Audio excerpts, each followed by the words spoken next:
안녕하십니까. 행복한 아침 이재용입니다. 안녕하세요. 장예인입니다. 오늘은 5월 20일 화요일이고요. 여러분 지금 어디서 TV를 보고 계십니까? 뭐 집에서 보고 계시겠죠. 집에 어디? 소파에 혹시 앉아 계시는 분들 많으실 텐데 영국에서 최근에 발표된 논문을 보면요. 이 소파가 화장실 변기보다도 75배, 75배가 더 더러운 환경이다.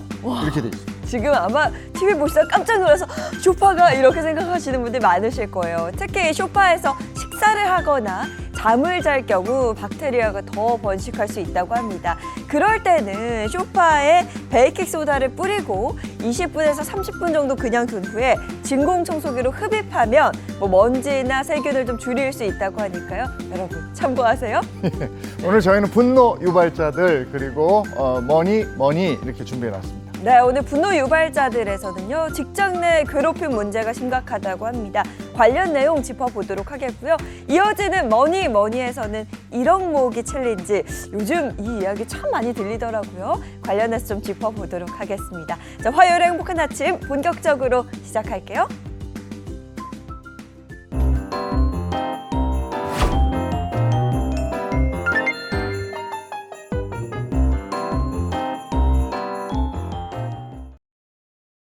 네, 화요일 아침입니다. 모닝픽부터 시작하겠습니다. 손석구 평론가와 함께하죠. 어서 오세요. 안녕하세요.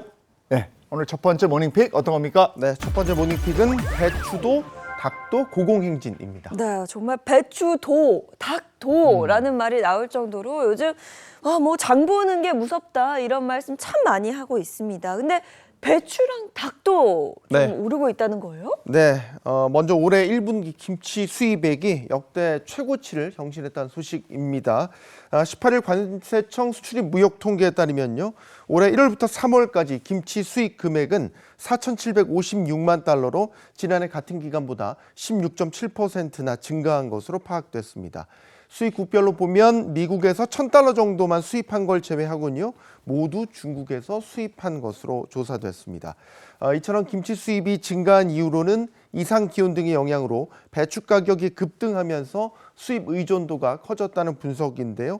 실제로 지난달 배추 가격을 보면 전년도 같은 기간보다 16% 가까이 올랐고요. 김치 가격도 20% 넘게 오른 것으로 조사됐습니다. 사실 거의 대부분의 식당에서 먹는 김치는 중국산이다 이렇게 봐도 과언이 아닐 것 같은데, 근데 이게 무역 수지하고도 관계가 있다고요? 그렇습니다. 이제 김치 수입이 빠르게 증가하면서 무역 수지 적자도 심화된 겁니다. 지난해 김치 수출액이요, 1억 6,357만 달러, 5.1% 증가하면서 사상 최대를 기록하기는 했지만 그보다 수입이 더 많이 늘어나면서 무역 적자는 2,269만 달러로 확대됐습니다. 이는 전년 대비 3배에 달하는 규모이기도 하고요. 뿐만 아니라 최근 3년 연속 적자가 이어지고 있는 상황입니다. 네, 그럼 닭은 왜 그런 건지 궁금해요. 닭값은 왜 고공행진 중인 거예요? 네, 농림축산식품부가 지난 17일 브라질산 닭고기 식용란 등에 대한 수입 금지 조치를 시행한다고 밝혔습니다. 전 세계 최대 닭고기 수출국인 브라질에서 바로 고병원성 조류 인플루엔자가 발생한 데 따른 조치입니다. 이 브라질산 닭고기는 국내 수입 물량에서 압도적인 비중을 차지하는데요. 한국육류유통수출협회 자료에 따르면요, 지난해 국내 전체 닭고기 수입량 5만 1,147톤 중에서 88%가량을 브라질에서 수입하고 있는 것으로 나타났습니다. 그럼 이제 당장 드는 생각은 치킨값 오르는 거 아니야 이런 건데, 실제로 브라질 닭 수입 중단으로 가격 인상이 있을까요? 네, 만약 사태가 장기화된다면 분명히 가격 인상 압박을 받을 수 있습니다. 이번 조치로 일부 닭고기 가공식품에 대한 가격 인상 예상과 함께 이러다가 정말 치킨값 3만 원 시대가 오는 것 아니냐 이런 우려도 제기되고 있는데요. 국내 치킨 업계에서 판매하는 품목 중에서 뼈가 있는 치킨은 대부분 국내산이지만요, 순살이나 이 닭강정은 브라질산에 의존하고 있기 때문입니다. 이에 농림축산식품 관계자는 업체들이 2달치 수입산 재고 물량을 확보한 것으로 파악돼 단기적인 영향은 크지 않을 것으로 본다면서 중장기적으로는 종란을 수입해 키우거나 수입국을 다변화하는 등의 방법도 검토할 계획이라고 네. 밝혔습니다. 지금 생각해보니까 제가 어제 저녁에 치킨 먹었거든요. 부디 치킨 한 마리 정도는 온 가족이 좀 편하게 모여 앉아서 먹을 수 있었으면 좋겠습니다. 자, 이어서 다음 모닝픽 전해주시죠. 네, 두 번째 모닝픽은 바뀐 계약서입니다. 계약서가 바뀌었다. 이거 뭔가 심상치가 않은데 무슨 계약서가 뭐 어떻게 바뀌었다는 겁니까? 네, 공정거래위원회가요 지난 19일 15개 업종 가맹본부를 대상으로 실시한 이 가맹계약서 구입 강제 품목 기재 실태 점검 결과를 발표한 겁니다. 여기서 구입 강제 품목이라는 거는 이 가맹점주가 반드시 가맹본부나 가맹본부가 지정한 사업자로부터 구입해야 되는 원부재료, 설비 등을 말하는 것으로 필수 품목이라고도 하는데요. 지난 1월 시행된 개정 가맹사업법은 계약서에 필수 품목의 종류와 공급과 산정 방식을 반드시 넣도록 했습니다. 이에 공정위가 변경된 가맹 계약을 체결하고 있는지를 점검한 것이고요. 점검 결과 72개 가맹본부의 78.9%에 해당하는 계약이 개정된 가맹사업법에 맞춰 변경된 것으로 나타났습니다. 네, 그럼 10곳 중 8곳은 바뀐 법에 따라서 가맹계약을 실시하고 있다. 이렇게 보면 될까요? 네, 그렇습니다. 하지만 이 조사 결과를 좀 자세하게 들여다보면요. 소규모 가맹본부일수록 이행률이 낮은 것으로 드러났습니다. 이 이행률 70% 이상을 기준으로 보면요. 가맹점이 300개 미만인 가맹본부 26개사 중 이를 달성한 곳은 7개사에 불과했습니다. 가맹점 500개 이상인 가맹본부의 경우에는 36개사 중 30개사가 70%를 달성한 것과는 대조적인 결과입니다. 공정위는 규모가 작은 가맹본부가 법 개정 사항을 숙지하지 못했거나 때론 가맹점주가 변경 계약 체결이 불리한 것으로 오해해서 거부하는 사례도 있었다고 그 원인을 설명하고 있습니다. 그러면서 가맹본부와 점주 간의 거래 투명성을 높이기 위한 제도 개선의 취지를 고려해서 자진 시정 기회를 부여할 계획이라고 덧붙였습니다. 그야말로 상생이잖아요. 네. 가맹점도 잘 되고 본부도 잘 되고 이래야 되는데 그걸 눌러서 그야말로 팔 비틀어서 나 잘 되고 이건 아닌 거잖아요. 네. 예, 다음 모닝픽은요. 네, 세 번째 모닝픽 결혼하지 않아도입니다. 이제 뭐 결혼은 필수가 아니라 선택이다. 이렇게 생각하시는 분들 정말 많은데요. 결혼하지 않아도 무언가를 할 수 있다. 뭐 네. 이런 이야기인가요? 맞습니다. 2030 남녀 10명 중 4명은요. 결혼을 하지 않고 아이를 낳는 이른바 비혼 출산이 가능하다 이렇게 생각하는 것으로 나타났습니다. 지난 19일 저출산 고령사회위원회 의뢰로요. 한국여성정책연구원이 수행한 혼인출산 관련 인식 심층 연구 보고서에 따르면요. 지난해 20, 30대 비혼 출산 동의율이 남녀 모두 처음으로 40%를 넘어선 것으로 파악됐습니다. 이와 더불어서 2030 세대 남녀의 비혼 동거 동의율도 상승한 것으로 조사됐는데요. 20대 남성은 2008년에 67.2%만 비혼 동거에 찬성했다가 지난해에는 80% 이상이 가능하다고 답했고요. 네. 20대 여성 역시 55.6%에서 81%로 오히려 남성보다 더 큰 폭의 변화를 보이기도 했습니다. 30대에서도 남성은 82% 이상, 여성은 78%가량이 비혼 동거에 동의하는 것으로 조사됐습니다. 이 정도면 굉장히 많은 네. 수치가 나왔어요. 2030 세대의 이제 비혼 출산이나 비혼 동거에 대해서 그렇게 거북해하지 않는다 이런 수치이기도 한데 실제로는 어떻습니까? 네, 통계청 자료를 보면요, 우리나라 비혼 출산율은 2018년 2.2%에서 2023년에는 4.7%로 증가하고 있었습니다. 하지만 이는 경제협력개발기구 OECD 회원국 평균 비혼 출산율 41%에 비하면 현저히 낮은 수준입니다. 이번 조사 결과와 더불어 정부는 이 비혼 출산을 저출생 완화의 한 대안으로 보고요. 정책적 지원 방안을 검토 중인 것으로 알려졌습니다. 네, 예전 같으면 무슨 소리야 절대 안 돼 그랬겠죠. 근데 이제는 달라지고 있습니다. 이 저출생의 영향으로 앞으로 우리 사회에도 정말 다양한 형태의 가족이 탄생하지 않을까 예상됩니다. 다음 모닝픽 전해주시죠. 네, 네 번째 모닝픽 아들 안고 추격입니다. 아들을 안고 축격이요? 이거 매우 다급했던 상황인 것 같은데요? 네, 그렇습니다.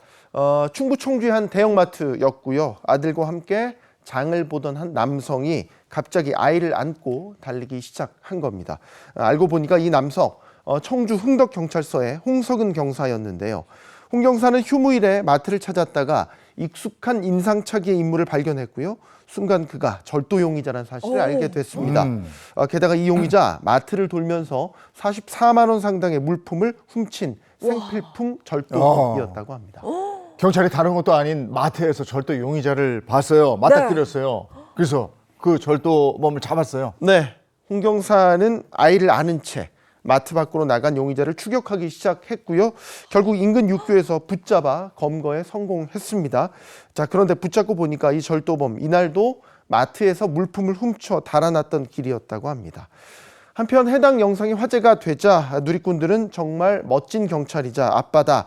아이가 아버지를 정말 자랑스러워할 것 같다 등 칭찬의 메시지와 함께 응원을 보냈습니다. 야, 어떤 순간에도 본인의 사명을 놓치지 않고 열심히 일해준 아이고 고맙습니다. 자, 우리 오늘 손석우 평론가와 함께했습니다. 고맙습니다. 고맙습니다. 네, 이어서 오늘 날씨 알아보도록 하겠습니다. 문단영 기상캐스터 나와주세요. 네, 어제 오후부터 시작된 중부의 비는 소강 상태에 접어들었습니다. 오후부터는 한낮 기온이 훌쩍 올라 한여름 더위를 보이는 지역이 많겠습니다. 현재 서울의 비는 대부분 그쳤지만 중부지방 곳곳에는 빗방울이 남아있는데요. 앞으로 5mm 정도가 더 내리다가 그치겠습니다. 어제 저녁부터 바다 안개가 유입되면서 서해안과 남해안을 중심으로 안개가 짙습니다. 가시거리 200m 미만으로 운전하실 때에는 시야 확보가 다소 불편할 정도겠는데요. 안전운전 하시길 바랍니다. 오후에는 때이른 여름 더위가 찾아옵니다. 서울은 26도로 초여름 정도겠지만요. 청주와 전주가 31도, 대구가 32도까지 오르면서 갑자기 7월 말 한여름 수준으로 기온이 치솟겠습니다. 남부에는 특히 자외선 지수도 높게 나타나겠습니다. 오늘 하늘은 금방 맑아지겠는데요. 간간히 지나는 구름이 예쁜 하늘이 드러나겠습니다. 다만 밤부터는 제주에 비가 시작됩니다. 이 비는 내일 새벽에 남해안으로 확대되겠고요. 오후부터는 중부 곳곳에 비가 지나겠습니다. 지금까지 날씨 전해드렸습니다.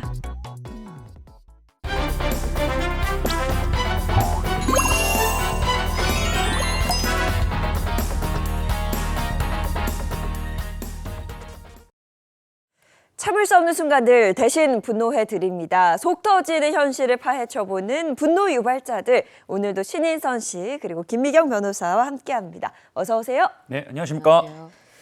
오늘도 저희는 방송이란 일을 하기 위해서 이 자리에 모여 있잖아요. 네. 통계청 자료를 보니까 우리나라 직장인들이 평균적으로 매일 아침에 8시 10분에 출근을 해서 퇴근 시간은 8시 18분이래요. 그러니까 근무지에서 머무는 시간은 평균적으로 9.1시간.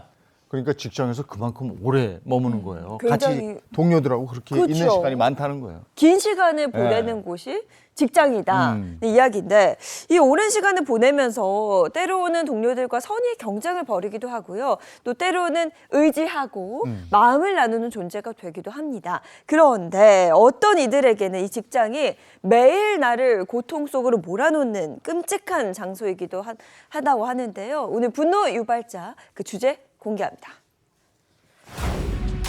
자, 오늘의 분노 유발자 주제입니다. 출근이 무섭습니다. 인격을 짓밟는 직장이라는 지옥입니다.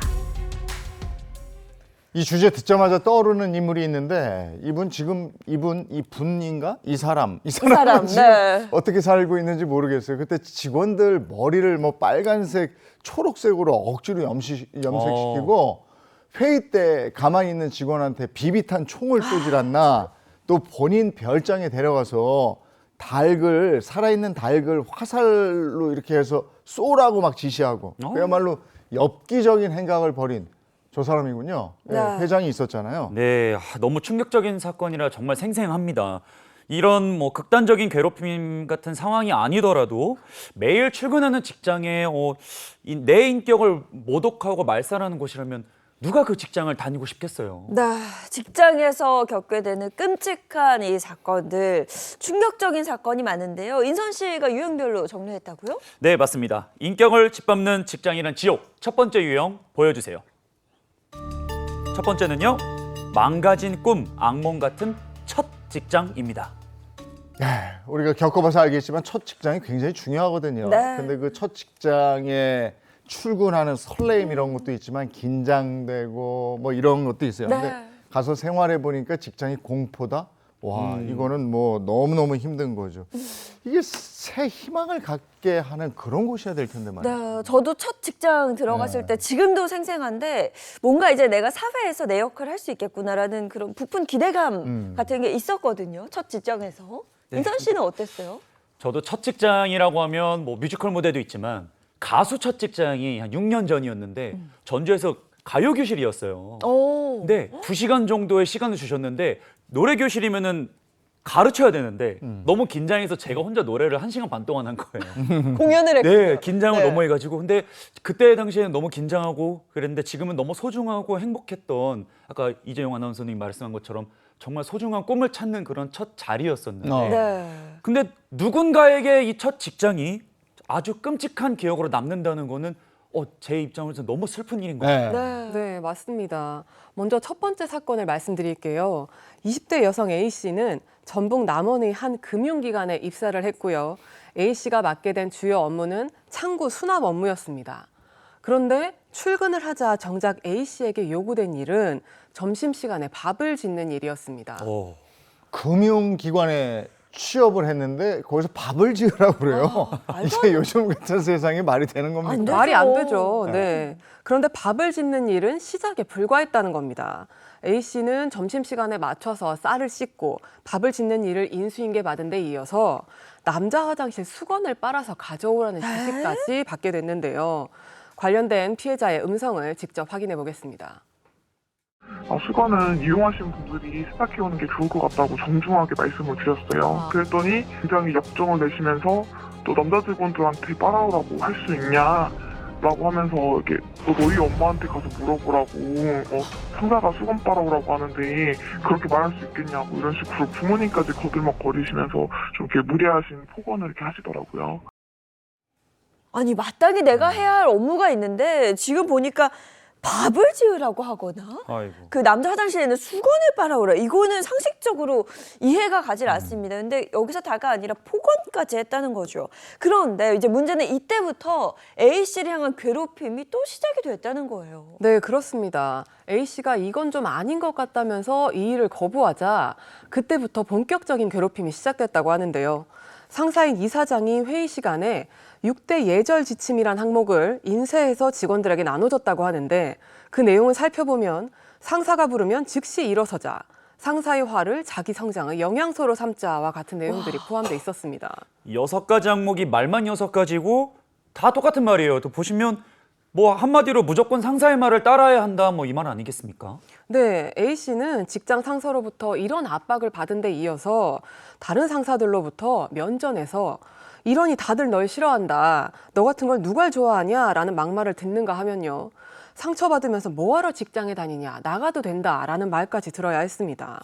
또 스트레스로 쓰러진 날에는 몸 관리 못한 건 본인 탓이다. 직장에 애사심이 없다라는 말까지 들었다고 합니다. 지금 보니까 너 같은 걸 누가 좋아하냐, 상처받으면서 뭐하러 다니냐, 나가도 된다. 이건 솔직히 그냥 나가라는 말을 하는 거거든요.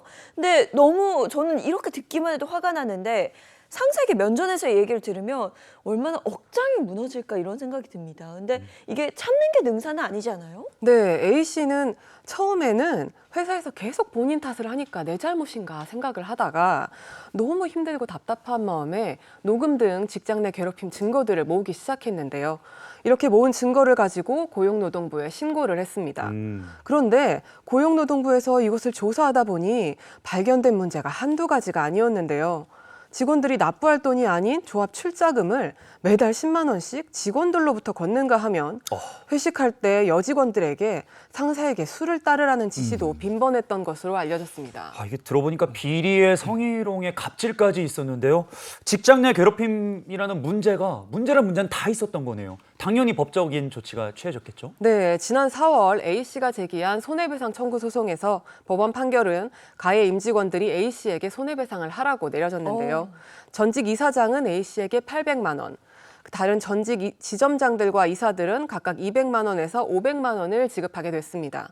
재판부는 성차별적 조직 문화와 비이성적 위계 질서 속에서 저지른 위법 행위에 해당한다면서 사회 초년생이던 A씨가 직장 내에서 배려와 보호를 받지 못하고 인격권이 훼손돼서 정신적 피해와 고통이 상당했을 것으로 보인다면서 이 같은 판결을 내렸습니다.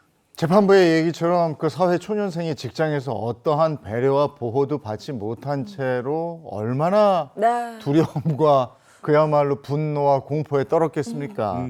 그런 거 생각하면 손해배상 그거 받은 거 정말 별거 아닌 것 같은데 네. 그나마 손해배상이라도 받게 된 건 다행이다 싶기도 하고요. 근데 중요한 건 애초부터 이런 일이 안 일어났었어야 되는 거예요. 그럼요. 애초부터 없었어야 되죠. 그런데요, 이 피해자분이 그간 괴롭힘 증거들을 차곡차곡 모아뒀다고 합니다. 법적인 증거로 이게 뭐 인정을 받으려면 어떤 요건이 좀 성립이 돼야 될까요? 네, 먼저 이 사건의 A씨는 증거 확보를 위해서 주로 대화를 녹음했는데요. 이처럼 자신과 다른 사람 사이의 대화를 녹음하는 것은 범죄가 되지 않고 증거로 활용할 수 있습니다. 그런데 주의해야 될 점이 두 가지가 있습니다.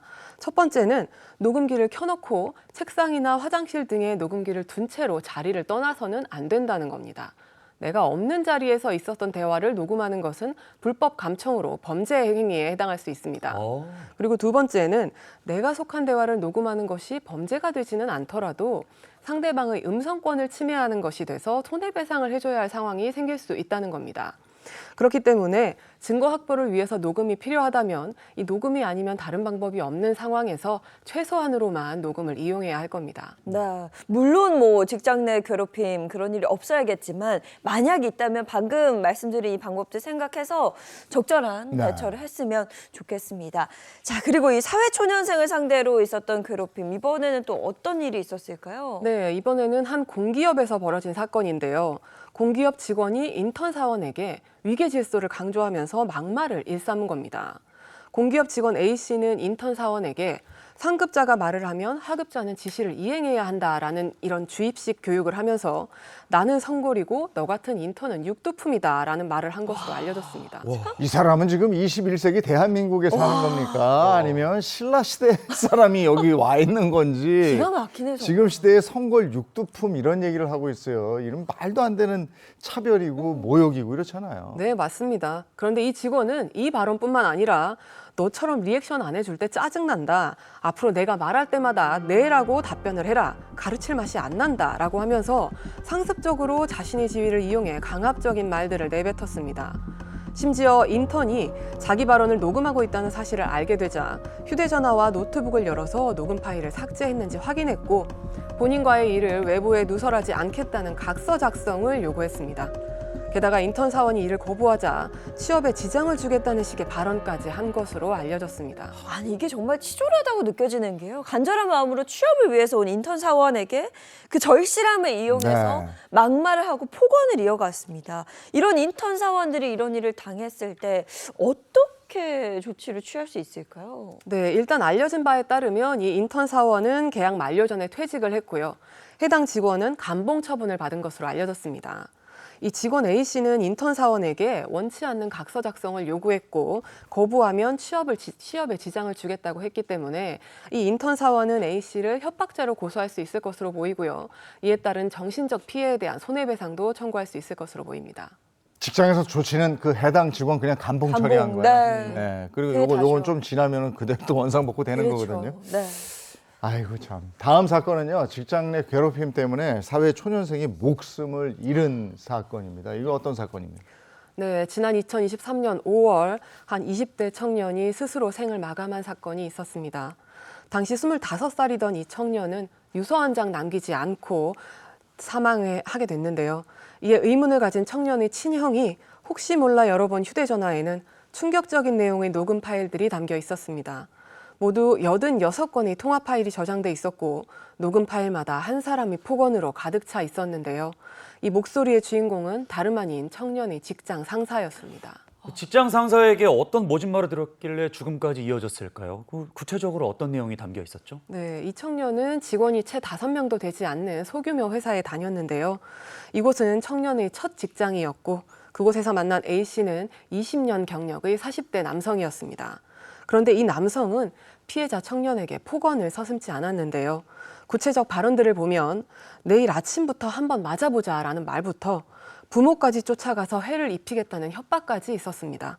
더욱 문제가 되는 건 이런 폭언들이 매일같이 반복됐다는 사실입니다. 25살 청년에게 감당 못할 이런 폭언은 그야말로 사실상 인격 살인이나 마찬가지인데 이 폭언 내용으로 봐서는 폭행도 있었을 것 같은데 어떻습니까? 네, 맞습니다. 실제로도 사무실 앞마당에서 피해자의 머리를 주먹으로 내리치는 등 폭행도 있었다고 하고요. 통화 녹음이나 CCTV를 토대로 밝혀진 명백한 증거가 있는 사례만 하더라도 폭언 86차례, 협박 16차례, 폭행 4차례에 달합니다. 네, 잡힌 증거만 해도 이 정도인데 이게 다였겠냐고요. 지금 잡힌 것만 그런 거지 매일같이 얼마나 많은 폭언과 폭행에 시달렸을지 정말 가슴이 아픕니다. 이런 사례야말로 정말 남의 인생 그 자체를 망가뜨린 거거든요. 대가를 치러야죠. 네, 이 사건에 대한 재판이 진행됐는데 1심에서 직장 상사 A씨는 징역 2년 6월을 선고받고 구속됐습니다. 당시 재판부는 도저히 탈출구를 찾을 수 없어 결국 죽음을 선택할 수밖에 없었던 피해자가 겪었을 정신적 고통, 두려움, 스트레스는 가늠하기 어렵다. 사랑하는 막내 아들이자 동생인 피해자를 잃은 유족들 역시 커다란 슬픔과 비통함에 빠져 있다고 하며 판결 이유를 밝혔습니다.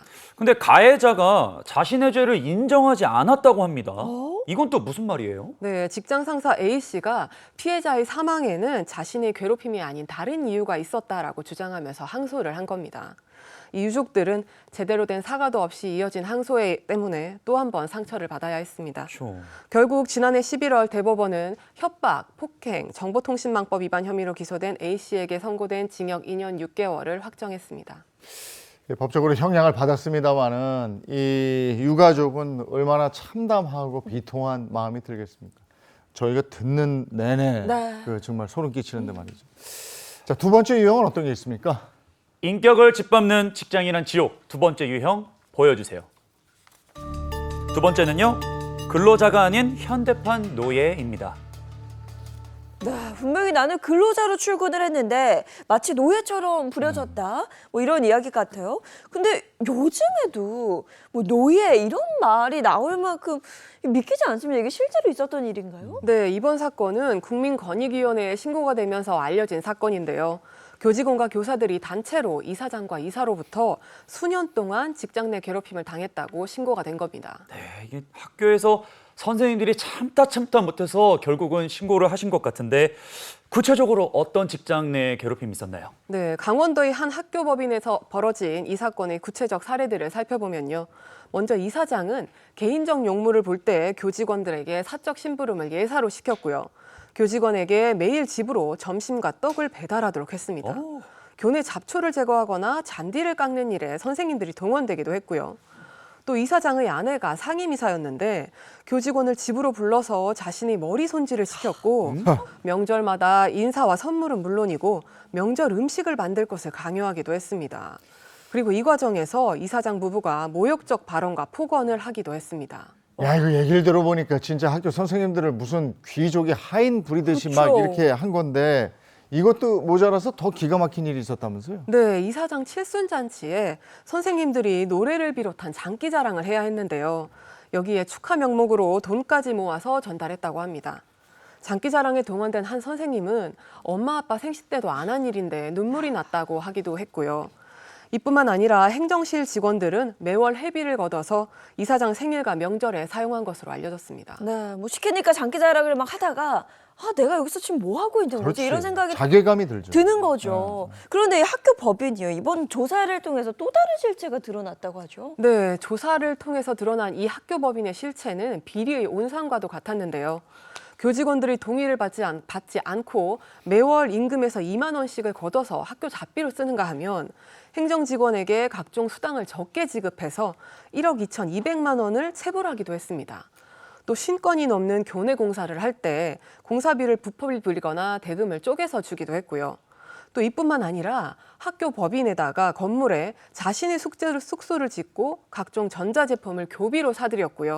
급식실에 카페를 차린 후에 교직원들에게 음료수를 판매하게 하고 수익금을 가로채기까지 했습니다. 비리 백화점이네. 비리 백화점.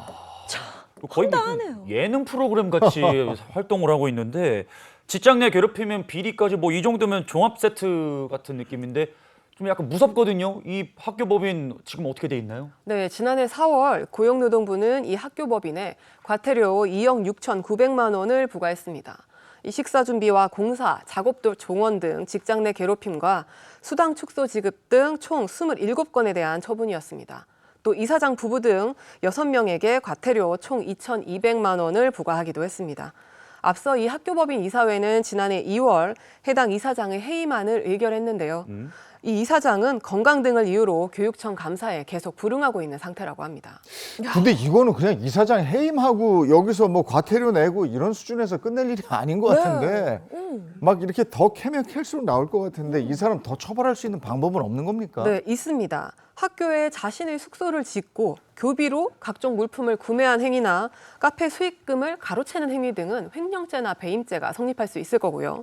그리고 직원들에게 의무 없는 일을 하게 한 부분은 강요죄가, 그리고 또 폭언을 한 부분은 모욕죄가 성립될 수 있을 겁니다.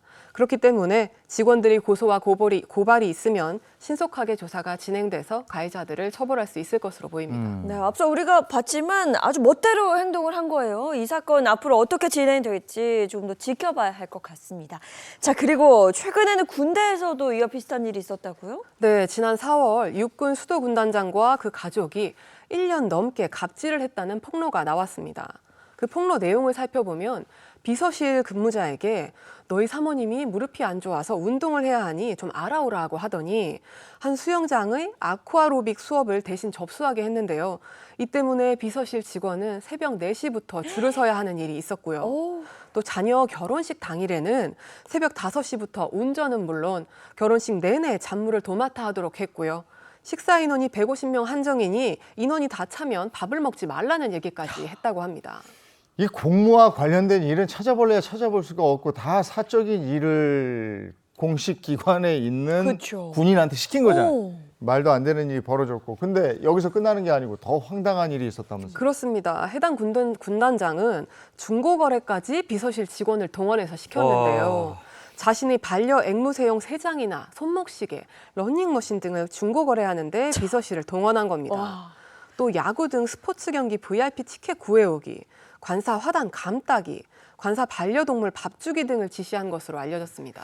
업무 지시도 아니고 이런 사적인 심부름을 계속 업무 지시인 것처럼 따랐던 이 부하 직원은 얼마나 회의감이 들었을까요? 정말 일하기 싫었을 것 같은데 폭로 이후에 군에서는 어떤 반응을 보였습니까? 네, 육군은 지난 12일 이 사건과 관련된 감찰 조사 결과를 밝혔는데요. 수도 군단장을 감찰 조사한 결과 부적절한 사안을 확인했고 12일부로 직무정지를 위한 분리파견을 조치했다고 합니다. 그리고 법과 규정에 따라 후속 절차를 진행하겠다고 밝혔습니다. 네, 수도군 단장이 그랬단 말이죠. 네. 그럼 여기까지 가기 전에도 요직을 막 거쳤을 텐데 네. 갈 때마다 이랬을 것 같아 이런 맞아요. 사람이면. 그렇죠. 네. 예, 아주 이게 기막힌 일들이 곳곳에서 벌어지고 있습니다. 그런데 이런 일들이 시간이 흘러도 이게 괴롭힘이 사라지는 게 아니고 오히려 더 늘어난다. 이게 도대체 뭐가 문제입니까? 이 우리 사회에 뿌리 깊은 집단주의와 서열 문화가 팽배해 있는 데다가 이 직장에서의 수직적 조직 문화가 사라지지 않고 있기 때문으로 보입니다. 이 조직 내에 직급이 있고 그에 따라 생긴 위계 질서를 타파하기는 쉽지가 않습니다. 또 누군가 문제를 제기해도 공동체를 해치는 행위로 보고 오히려 문제 삼은 사람을 배척하는 분위기도 있죠. 또 고용 불안정에서 오는 두려움이 있기 때문에 부당한 일을 당해도 참고 넘기는 일이 부지기수고요. 갑질을 견제할 조직 내의 시스템도 찾아보기 힘듭니다. 네, 근로자는 누군가의 지위나 권력에 휘둘리면서 이렇게 불이임을 당하는 존재가 아닙니다. 우리 사회에서 이런 사건들 제발 좀 사라졌으면 좋겠습니다. 자, 그럼 세 번째 유형은요? 네, 인격을 짓밟는 직장이라는 지옥. 세 번째 유형은요. 씻을 수 없는 상처, 따돌림입니다.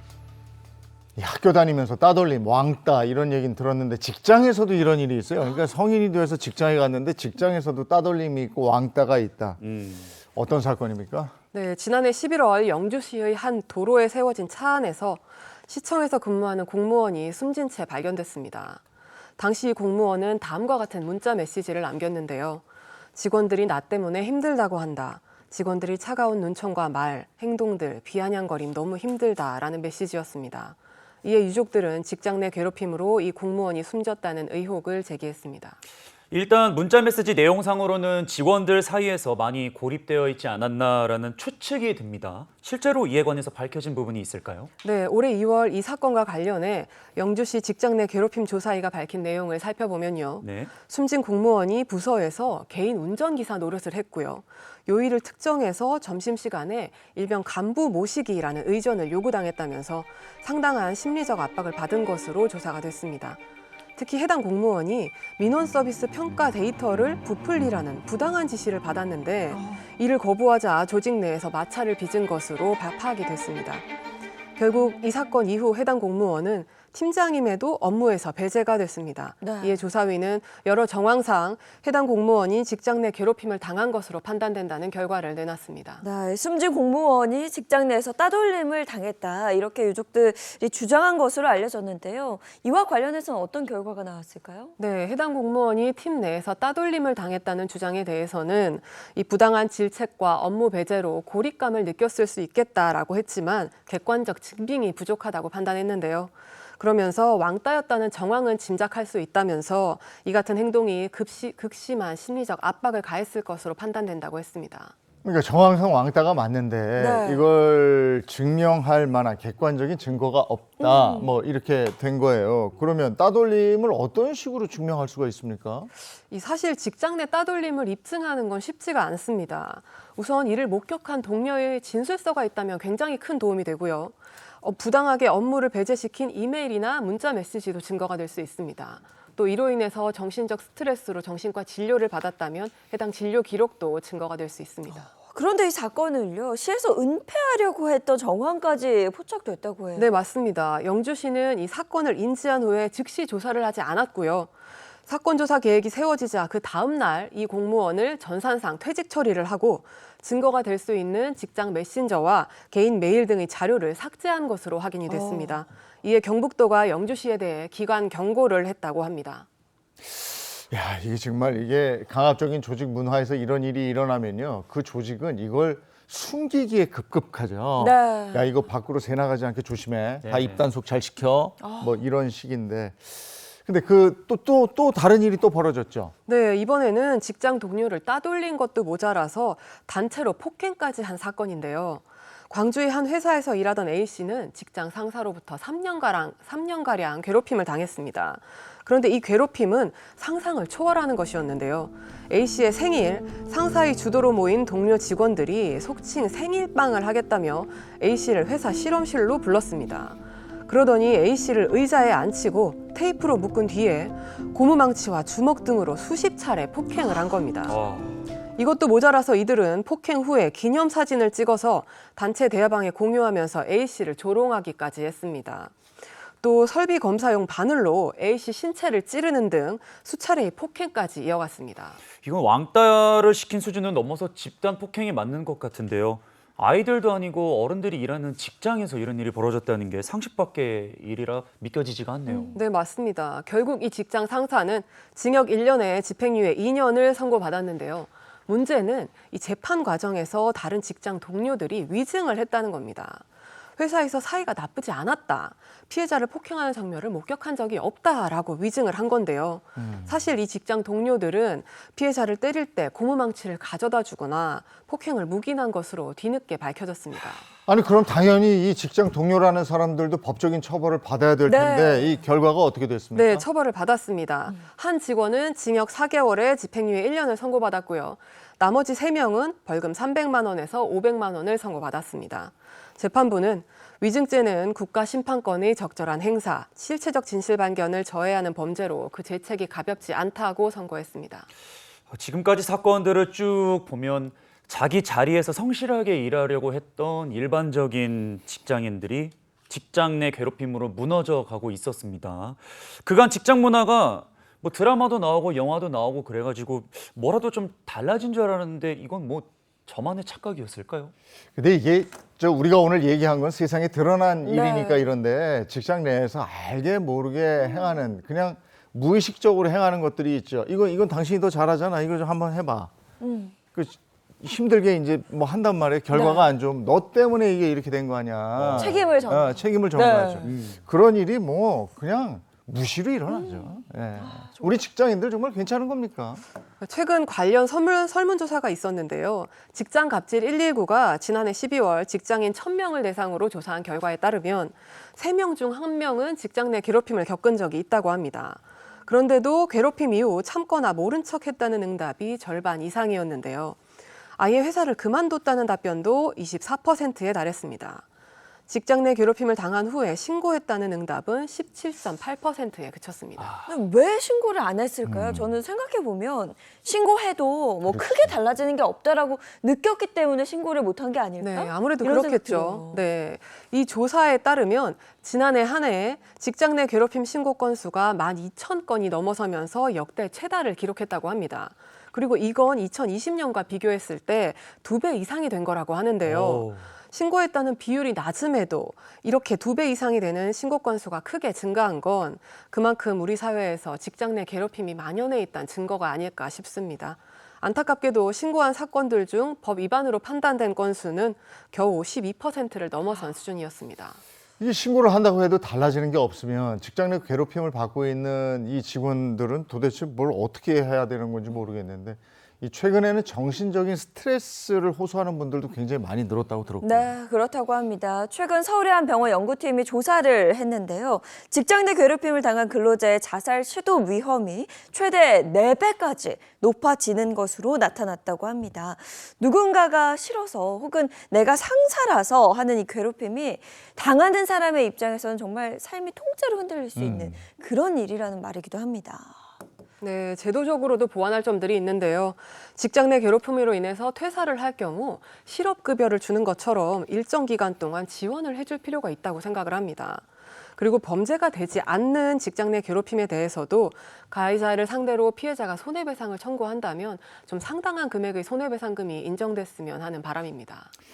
이거는 정말 전에도 저희가 이 직장 내 괴롭힘이나 이런 갑질이나 이런 네. 부분에 대해서 다룬 적이 있었는데 계속 이런 사례가 생기고 나아지지 않는다니까 참 답답합니다. 자, 여기까지 하죠. 예, 김민경 변호사와 함께했습니다. 고맙습니다. 고맙습니다.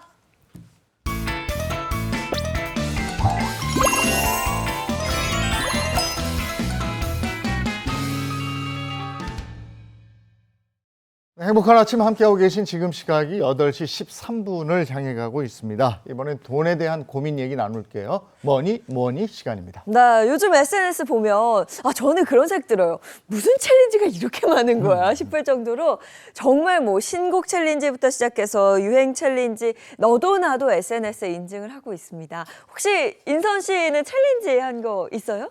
저도 신곡이 나왔을 때 무조건 하죠. 오. 그 유명한 트로트 가수 선배님들과 친구들한테 제 노래 한번 해달라고. 네. 그래서 막 맹고 해서 막 망고 아니고 맹고 막 이렇게 하고 다니고는 하는데 뭐 전 국민이 또 유행했던 거 뭐 베트남 가수 괜찮아 링링링링 뭐 이런 거 많이 하셨잖아요. 네. 요 정도 챌린지 해봤습니다. 다음에 또 신곡 나오면 행아팀 챌린지 한번. 여기서 네. 한번 돌겠습니다. 네, 쓰리턴 좋습니다. 돌고 춤추겠습니다. 네. 자, 그런데 최근에는요, 이런 신곡 챌린지만큼이나 굉장히 큰 관심을 얻고 있는 챌린지가 있는데요. 바로 무지출 챌린지라고 합니다. 점심값을 아끼려고 집에서 도시락을 싸서 나간다거나 배달앱 삭제하기 등 고물가 시대의 소비를 줄이기 위한 이런 무지출 챌린지 너도 나도 인증을 하고 있는 건데요. 더 나아가서는 노바이 챌린지, 그러니까 사지 않겠다. 이런 챌린지도 확산되고 있다고 합니다. 이게 올해 미국에서부터 시작이 된 건데요. 생필품을 빼고 다른 품목은 내가 이걸 다 쓸 때까지 새 상품을 사지 않겠다.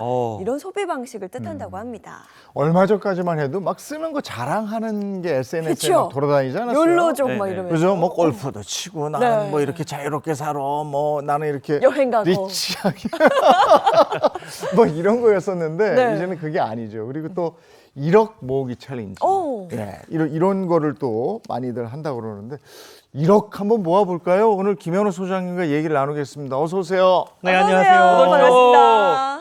갑자기 네. 불편하지 않은 그런 주제인 것 같아가지고 오. 오늘 뭐 1억 모기 오늘 소장님과 함께 할 수 있는 건가요? 네. 좀 더 쉽게 빠르게 할 수 있는 방법 알려주십시오. 함께는 할 텐데요. 쉽게 빠르게 할 수 있는 방법은 없습니다. 네, 그건 포기하셔야 됩니다. 안 괜찮아. 아니 뭐 이번 선생님의 단호박 요리예요? 왜 이렇게 단호박을 치세요? 우리가 현실적으로 인정할 건 인정하고 시작을 해야 되잖아요. 단기간에 돈을 모으는 가장 좋은 방법은 내가 투입하는 원금의 규모를 늘리는 겁니다. 그런데 그게 너무 힘들고 오래 걸리다 보니까 사람들이 그럼 투자를 해가지고 좀 수익을 내볼까 이렇게 생각하시는 분들 계신데 이러면 반드시 실패합니다. 이 단기간에 투자 수익률을 올린다라고 한다면 이건 사실 투자가 아니라 투기에 가깝거든요. 더군다나 이제 원금 투입은 적게 하면서 돈을 모았다. 그건 단기간 투자가 성공했다. 사실은 이거는 실력보다는 운에 가깝다라고 볼 수 있습니다. 장기간 1억을 마련하는 걸 목표로 하고 그 과정에서 투자를 하는데 투자 수익률도 잘 나왔다. 그러면 기간이 단축되거나 아니면 내가 투입할 수 있는 원금이 조금 더 줄어들긴 하겠죠. 이렇게 해야지 뭐 투자 수익률을 높여서 1억 만드는 기간을 내가 원래는 5년 걸리는데 한 2년 안에 만들겠다. 이런 것들은 거의 불가능한 욕심이라고 보시면 될 것 같습니다. 네, 그건 욕심이다. 네. 자, 그러면 소비 습관을 좀 바꾸거나 아니면 1억을 조금 더 모을 수 있는 저축 등으로 모을 수 있는 효율적인 방법이 있을까요? 네, 오늘 시간에는 그 방법에 대해서 조금 알려드릴 텐데요. 이게 쉽지만은 않겠지만 그 쉽지 않은 길을 걸어가면서 조금이라도 좀 효율을 높일 수 있는 그런 팁들을 알려드리도록 하겠습니다. 우리가 단순 계산을 제가 지금 말씀 나눌 때 해봤는데 네. 1억을 한 달에 100만 원 저금할 수 있습니까? 굉장히 어렵잖아요. 어렵죠. 어렵습니다. 100만 원씩 꼬박꼬박 저금을 해서 8년 정도는 해야 네. 1억을 모을 수 있는 어마어마한 돈이에요. 에이. 자, 1억 모으기 챌린지에 대해서 알아봅니다. 톡방 대화를 통해서 먼저 알아보죠. 톡방 열어주세요. 아들, 엄마가 방금 TV 보니까 그 너랑 동갑이 99년생 친구인데 벌써 모은 돈이 2억이 넘는데. 헐? 1899년 아니야? 엄마 TV 꺼. 아이, 말이 나와서 말인데 너 얼마나 모았어? 갑자기 왜 그래? 가뜩이나 월급도 적은데. 아니, 돈이 있어야 장가도 가고 그 집도 사고 그럴 거 아니야. 아니 내 월급으로 그 돈을 어느새 모아. 닥달 좀 하지 마 엄마. 화만 내지 말고 엄마 말 좀 잘 들어봐. 아들, 일단 1억부터 좀 모아보자. 그럼 그 다음은 진짜 돈 모으는 거 쉬워진다니까. 1억? 자, 1억을 모아봐라. 왜 우리 흔히 그런 얘기 하잖아요. 우리 눈사람 만들어 보셨잖아요. 네. 요만할 때는 굴려봐야 뭐 이런데 이만하면 한 번 쓱 굴러가면 눈이 이렇게 뭉치는 걸 보여요. 그렇죠. 근데 1억 정도가 있으면 그 다음 돈 버는 건 훨씬 더 수월해지는 거 아닙니까? 사실상 돈을 모으는 것 자체는 노력은 똑같이 들어갈 겁니다. 그런데 수월하다고 대부분 느끼시거든요. 확실히 또 할 수 있는 것들도 많아집니다. 뭐 살 수 있는 물건이 많아지는 게 아니라 돈을 굴릴 수 있는 방법도 많아지는 거거든요. 그리고 무엇보다 중요한 게 1억 원이라는 자금이 있으면 버틸 수 있는 여유가 생긴다는 점입니다. 이게 왜 중요하냐? 예를 들어서 우리가 원칙에 맞는 투자를 했는데 실패했다. 그럼 이 대부분의 원인은 뭐냐? 버틸 수 없었기 때문입니다.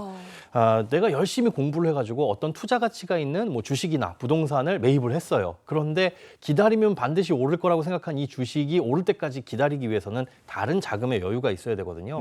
대부분 이제 투자에 실패하는 이유가 올인, 그런데 자금의 여유가 없다 보니까 돈이 필요하면 손해를 보는 상황에서도 그 주식을 빼거나 뭔가를 팔게 되는 이런 상황이 발생을 합니다. 그래서 이제 여유가 없으면 투자에 반드시 실패할 수밖에 없다라고 생각을 할 수가 있는 거죠. 분명 오를 것 같은 주식이라서 넣었는데 네. 오를 때까지 못 기다려가지고 딱 뺐는데 다음부터 올라. 그렇죠. 막 이런 거잖아요. 늘 그렇죠. 야, 그래도 1억이 있으면 뭔가를 투자했을 때 이익을 볼 확률이 올라간다. 이런 말씀입니다. 그렇습니다. 여유 자금이 많으면 많을수록 기다릴 수 있는 그런 이제 여유도 생기는 거잖아요. 그러니까 부자들이 투자를 잘한다라고 하는 건 뭐냐면 그 돈 없어도 돼 해가지고 묻어놓고 기다릴 수 있다는 여유가 있다는 거거든요. 수익을 많이 내려면 그만큼 큰 리스크를 감수해야 되는데 자금의 규모가 크면 클수록 이 수익률이 낮아도 돌아오는 수익금은 사실상 클 수 있습니다. 그러니까 오히려 안정적인 투자를 하는 데 도움이 되거든요.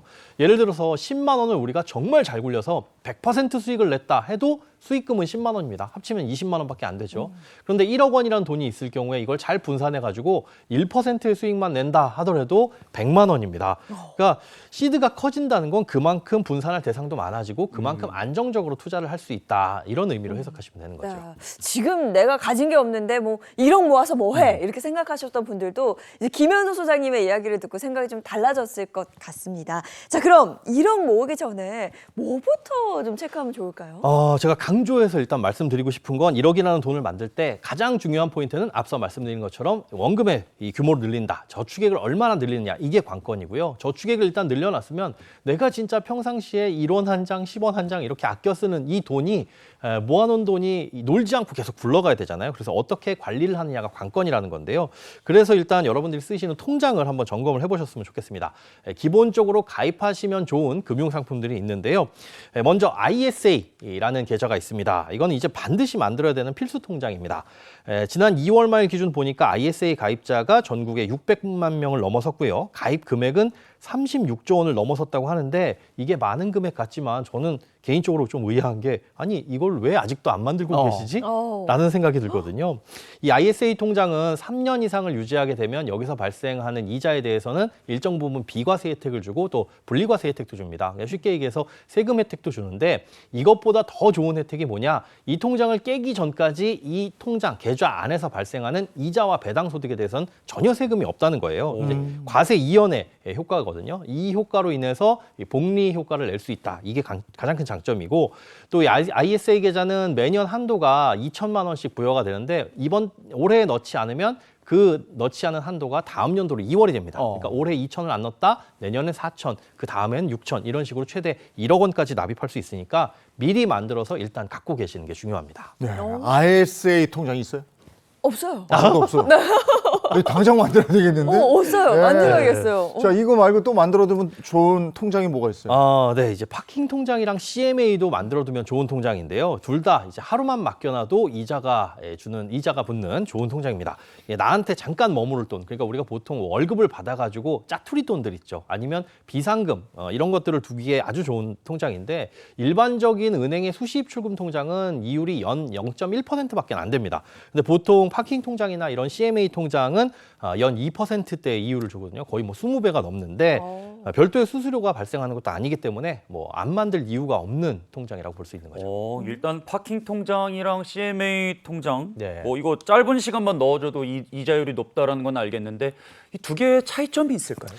일단 우리가 느끼기에는 별 차이가 없어요. 다 수시입 출금도 가능하고 매일매일 이자가 붙는다 해서 느끼기에는 별 차이가 없는데 CMA는 사실상 시장의 단기 금융상품의 금리를 쫓아갑니다. 그러다 보니까 어떤 증권사든 금리가 거의 비슷하고 차이가 나봐야 뭐 0.1%포인트 이 정도 차이거든요. 그리고 뭐 이벤트성으로 가끔 약간 더 얹어주는 증권사도 있기는 하고요.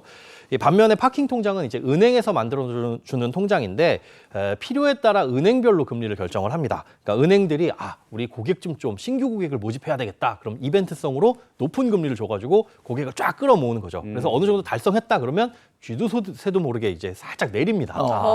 그렇기 때문에 그때마다 파킹 통장은 또 은행마다 금리가 다르다 이렇게 생각해 보시면 되고요.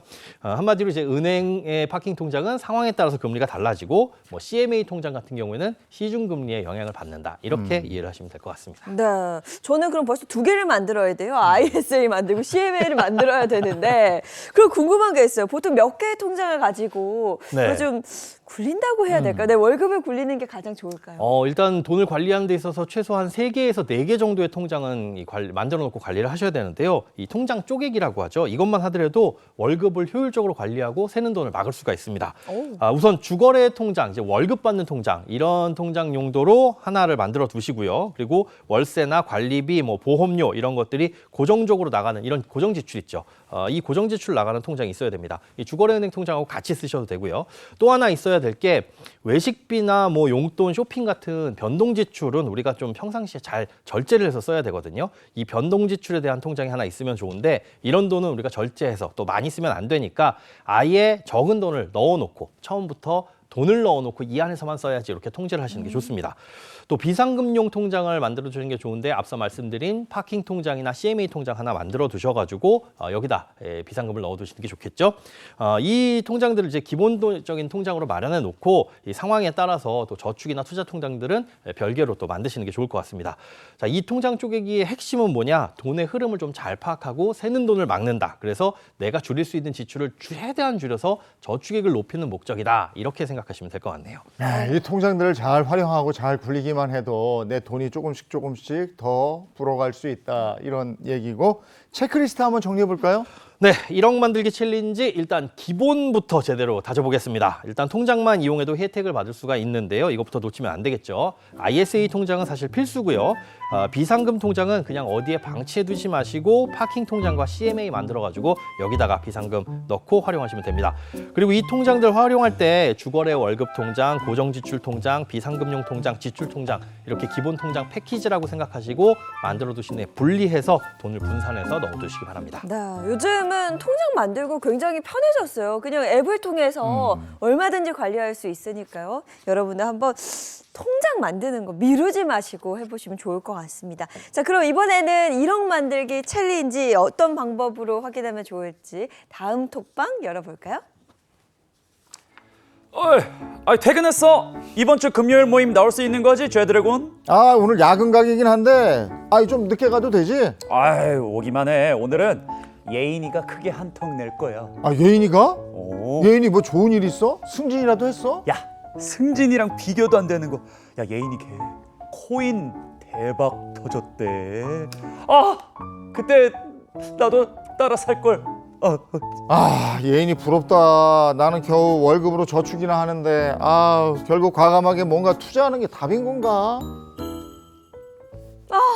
제가 예인인데 여기 있는 예인이랑 이 예인이랑 왜 다른 건가요? 너무 부럽습니다. 근데 정말 월급 따박따박 받아서 생활하는 직장인들은 이거 그냥 월급 모아서 목돈 만들기 너무 어려우니까 이렇게 네. 투자하는 게 맞지 않나? 이런 생각 하게 되거든요. 그렇게 하게 되는데 그러는 순간부터 이제 스텝이 엉키게 됩니다. 일단 단순 계산을 해서 뭐 월급 300만 원 받는 사람이 진짜 월급의 반을 저축한다. 150만 원씩 저축을 한다고 해도 1억을 모으려면 5년 7개월 정도가 걸리거든요. 와. 월급을 또 절반을 저축한다는 게 쉽지 않을 뿐더러 5년 7개월 동안 모은다? 이 150만 원씩 못하면은 기간은 더 길어질 수밖에 없겠죠. 선생님, 그럼 결국 주식이나 1억 모으기 뭐 이런 코인 뭐 이런 게 답이겠습니까? 절대 비추입니다. 이게 단기간에 수익을 내려는 건 진짜 투자가 아니라 투기다 이렇게 생각을 하셔야 됩니다. 설사 단기간에 주식이나 코인을 넣어가지고 내가 수익을 잘 봤다라고 하더라도 이건 절대 실력이 아니라 운의 영역이거든요. 투자는 좋은 대상을 사서 오를 때까지 기다리는 게 핵심인데 이건 결국 시간 싸움입니다. 근데 빨리 1억을 모아야 되니까 높이 많이 오를 것 같은 그런 주식이나 코인에 넣었다가 공격적인 투자를 해보자 이런 생각에 넣었다가 잃게 되면 이건 정말 뭐 5년 7개월이 아니라 50년, 57년이 지나가도 돈을 못 모을 수가 있다는 거죠. 그럼 시간을 좀 들여서 투자를 한다. 어떤 방법이 옳겠습니까? 만약에 내가 투자 경험이 없는 투자 초보다라고 한다면 저는 이제 펀드부터 간접 투자부터 시작해보라고 말씀을 드리고 싶습니다. 이 펀드라는 게 말은 많이 들어봤는데 뭐냐? 불특정 다수로부터 돈을 모아가지고 거기서 나온 수익, 누군가 대신 굴려주고 거기서 나온 수익을 투자자들한테 그냥 나눠주는 거거든요. 펀드를 만들고 굴리는 회사를 자산운용사라고 하고요. 거기 그 자산운용사에서 돈을 모아서 실제로 그 돈을 굴리는 사람들을 우리가 펀드 매니저 이렇게 부르죠. 네. 결국은 이 펀드 매니저한테 돈을 맡기면 주식이나 채권을 공동 구매해준다. 싸게 사서 비싸게 팔아준다. 이런 느낌으로 보시면 되거든요. 근데 문제는 펀드 매니저가 어떤 주식이나 어떤 채권을 샀는지 투자하는 시점에서는 알 수 없다는 거예요. 지나가고 나면 여기에 투자했었구나 이런 걸 알고 있거든요. 그러니까 사실은 이 펀드에 투자한다는 것 자체가 일종의 묻지마 투자다 이렇게 생각을 하실 수가 있는 거죠. 그래도 투자가 처음이신 분들은 적은 돈으로 이런 투자가 있구나, 투자는 이렇게 하는 거구나 라는 걸 배워볼 수 있는 기회가 되기 때문에 이 펀드부터 시작을 하시는 게 좋다고 생각을 합니다. 그러니까 펀드로 투자의 기초를 배웠다면 다음 단계는 뭘 해보는 게 좋을까요? 네, 내가 펀드 매니저한테 아무것도 묻지도 따지도 않고 투자하는 게 난 별로야라고 생각을 하신다면 스스로 이제 투자 대상을 좀 적극적으로 찾아보실 수가 있는 ETF를 추천합니다. ETF도 사실상 펀드의 한 종류이긴 하지만 우리가 투자를 할 때는 주식과 차이가 별로 없거든요. ETF가 뭐냐? 어떤 특정 대상을 정해놓고 그 대상의 움직임에 따라서 이 ETF라는 녀석의 가격도 움직이도록 만들어놓은 일종의 주식 비슷한 녀석이라고 보시면 됩니다. 자, 예를 들어서 금 ETF라는 종목이 있다. 그런데 금값이 1% 올랐다면 이 금 ETF라는 이 가격도 1% 오르게끔 10,000원이면 1,100원이 되게끔 이렇게 만들어 놨거든요. 이런 것처럼 이 ETF의 대상은 금이 될 수도 있고요.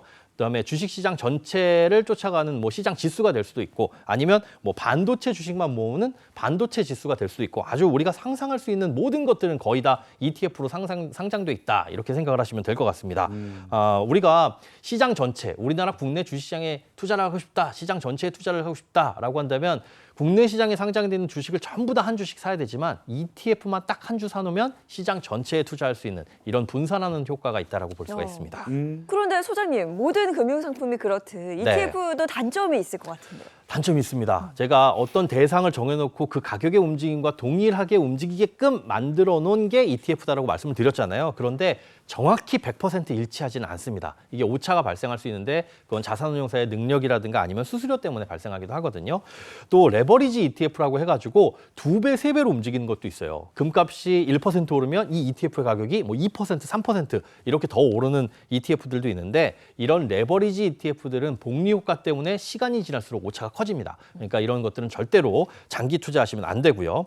또 ETF를 투자할 때 세금도 고려를 하셔야 되는데요. ETF 중에 국내 주식과 관련된 ETF가 아닌 다른 ETF들은 전부 다 이 매매 차익에 대해서 양도 차익에 대해서 15.4%의 이 배당 소득세가 과세되니까 장기 투자를 하실 때는 이것도 좀 생각을 해보셔야 됩니다. 조금 시간이 걸리더라도 이런 장기적인 안목을 가지고 하는 투자는 생각해 볼 필요가 있다 이런 말씀이시고 자 1억 만들기 챌린지 계속해 보겠습니다. 자 톡방 활용해 볼까요? 남편, 집에 몇 시쯤 도착?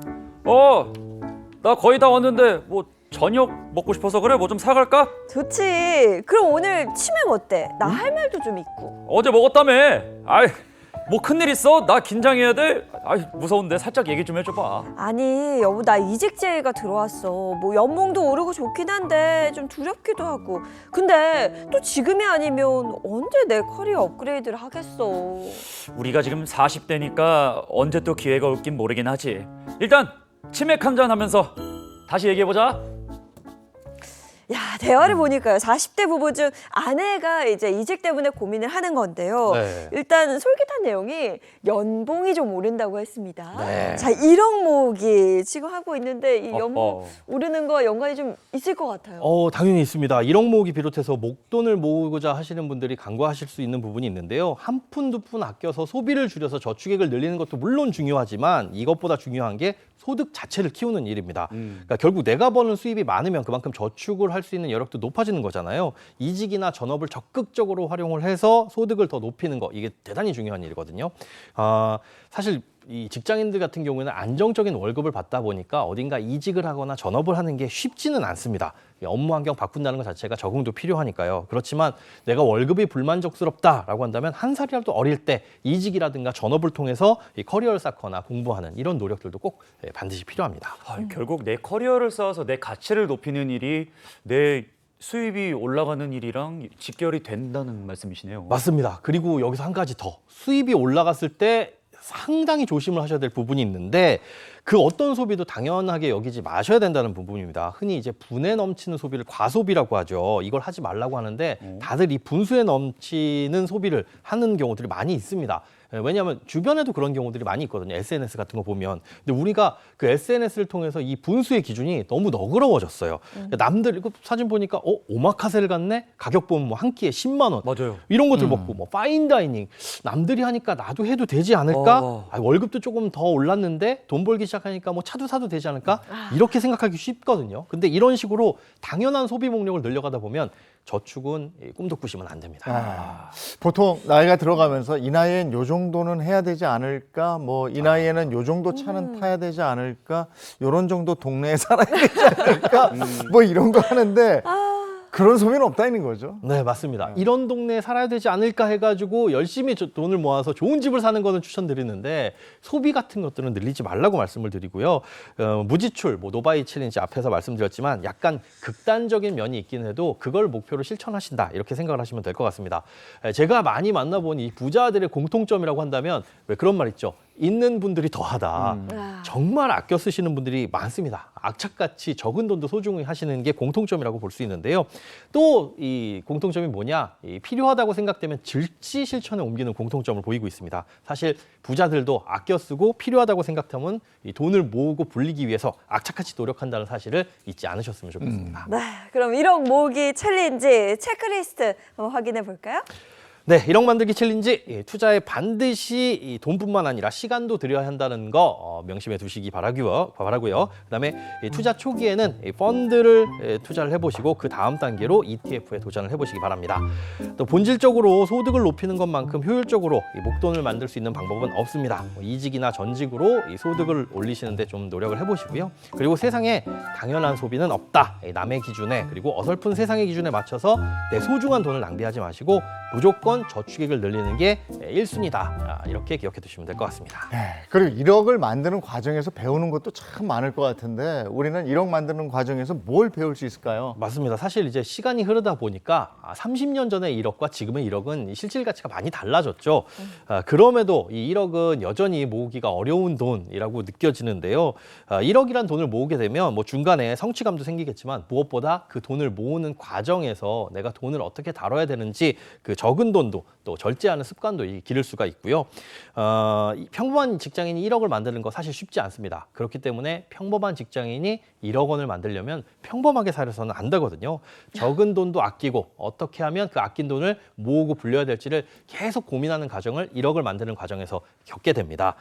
그리고 나서 1억을 모으게 되면 그만큼 소득도 또 올라가 있고 시드도 있으니까 뭐 불리고 이렇게 관리하는 것도 조금 더 수월해지겠죠. 그러니까 자 1억 모으기 챌린지 여기 계신 분들도 다 한 번씩 도전해 보시기 바랍니다. 사람마다 참 그 돈을 대하는 느낌이 달라요. 어떤 네. 분들은 통장에 돈 쌓이는 걸 보면서 기쁨을 기쁨을 느끼는 분이 느끼고. 있고 어떤 분들은 그 돈을 쓰면서 네. 쓰는 거에 대한 기쁨을 느끼는 분이 있어요. 신인선 씨는 어떤 기쁨입니까? 저는 지금 쓴 것 같습니다. 예. 저는 모르겠어요. 그냥 모르겠습니다. 아직 혼자라 그런가? 91년생들의 문제인가요? 아, 저도 그래요? 쓰는 거에 좀 기쁨을 느끼는 스타일이에요. 근데 어느 정도 딱 모이면 또 이렇게 모이는 것에 대한 기쁨을 느끼실 거예요. 네. 예. 한번 해보겠습니다. 1억 모으기 챌린지. 네. 네, 오늘 그 얘기 나눴고요. 예, 고맙습니다. 고맙습니다. 네, 이어서 오늘 날씨 알아보도록 하겠습니다. 문단영 기상캐스터 날씨 전해주세요. 네, 아직까지 서울의 하늘은 흐리게 나타나 있습니다. 중부 곳곳에 떨어지던 빗방울은 대부분 그쳤는데요. 앞으로 고기압의 영향권에 들면서 하늘은 차차 맑아지겠습니다. 현재 서울의 기온은 18.8도로 높게 나타나면서 아침 날씨는 외투가 없어도 될 정도입니다. 현재 서울의 비는 대부분 그쳤지만요. 전북 곳곳에는 빗방울이 남아 있습니다. 앞으로 5mm 정도가 더 내리다가 그치겠습니다. 어제 저녁부터 바다 안개가 유입이 되면서 서해안과 남해안을 중심으로 짙은 안개가 껴있는데요. 가시거리가 200m 미만으로 운전하실 때에는 시야 확보가 다소 답답할 수 있겠습니다. 안전운전 하셔야겠습니다. 오후에는 때이른 여름 더위가 찾아옵니다. 서울은 26도로 초여름 수준이겠지만요. 청주와 전주 31도, 대구는 32도로 갑자기 7월 말 한여름 수준의 더위를 보이겠습니다. 이렇게 기온이 갑자기 치솟으면서 자외선 지수도 높게 나타나겠습니다. 오늘 하늘은 금방 맑아지겠습니다. 파란 하늘에 간간히 구름만 끼면서 예쁜 하늘이 나타나겠는데요. 다만 밤부터는 제주에 비가 시작됩니다. 이 비는 내일 새벽에 남해안으로 확대되겠고요. 내일 오후에는 중부지방 곳곳에 비를 뿌리겠습니다. 지금까지 날씨 전해드렸습니다.